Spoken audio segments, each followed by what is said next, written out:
Long before European settlers arrived in North America, the continent was richly populated by many different indigenous peoples.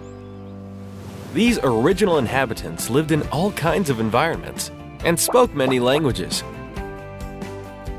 Their ancestors first came to the Americas from East Asia around 25,000 years ago. Research indicates that some may have traveled from Siberia over a narrow strip of frozen land later called the Bering Land Bridge. In the thousands of years that followed, they migrated across the continent, and each group or nation developed a distinct way of life. When Europeans were settling in North America, around 300 to 500 different indigenous languages were spoken across the continent. By the 1600s, in what would become the New England region, with its rugged mountains and forests, there were as many as 100,000 indigenous people. Most were part of the Algonquian nation, who lived in small fishing and farming villages and tended crops of corn, beans, and squash.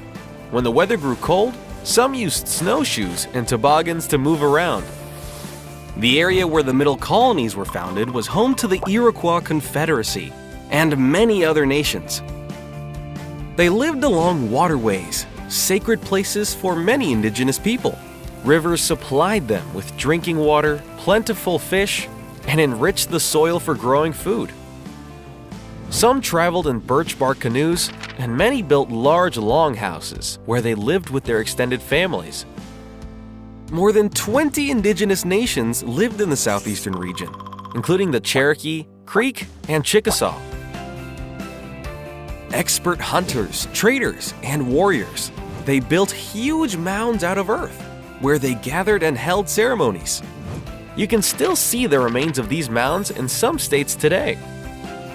Indigenous peoples' knowledge, innovation, and perseverance long ago and today help shape our country. By learning about indigenous culture and traditions, we can better understand our nation's diversity and history.